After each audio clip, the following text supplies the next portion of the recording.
పిఠాపురం నుంచి బరిలోకి దిగబోతున్న పవన్ కళ్యాణ్కి మరొక షాక్ తగలబోతుందా? ఇప్పటికే అక్కడ వర్మ రూపంలో ఊహించని షాక్ తగిలింది ఈ ప్రకటన తర్వాత. ఆ వర్మ కాకుండా సినిమా డైరెక్టర్ ఎవరైతే ఉన్నారో, సంచలనాల డైరెక్టర్ రామ్ గోపాల్ వర్మ కూడా పిఠాపురం నుంచి ఎమ్మెల్యే అభ్యర్థిగా బరిలోకి దిగబోతున్నాను అంటే ఒక ట్వీట్ చేశారు.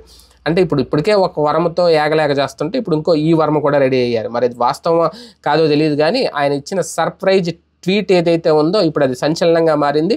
ఆయన ఆ ట్వీట్లో కూడా చాలా స్పష్టంగా చెప్పారు, sudden decision, I'm happy to inform that I'm contesting from Pithapuram అంటూ ఆయన చేసిన ట్వీట్ ఏదైతే ఉందో, మరి ఒక్కొక్కసారి ఈయన ఇలాంటి సంచలనాలు కూడా సృష్టిస్తూ ఉంటారు కాబట్టి మరి ఇది పూర్తిగా వెటకారపు ప్రకటన అనేది ఆర్జీవీ ఫ్యాన్స్ చెబుతున్నారు. కాకపోతే పిఠాపురంలో పోటీ చేస్తున్నట్టు ఇప్పటికిప్పుడు సడన్గా వర్మ ప్రకటించడం అంటే పవన్ కళ్యాణ్కి షాక్ ఇవ్వడమా, లేదంటే అక్కడున్న వర్మ ఓట్లు చేల్చడానికి ఈ వర్మ రంగంలోకి దిగుతున్నారా? ఏది ఏమైనా ఇప్పుడు ఇద్దరి వర్మల మధ్య పవన్ కళ్యాణ్ అన్నట్టుగా జరగబోతుందా వ్యవహారం, లేదంటే కామెడీకో లేదంటే సరదాకో వర్మ ట్వీట్ చేశారా? చూడాలి.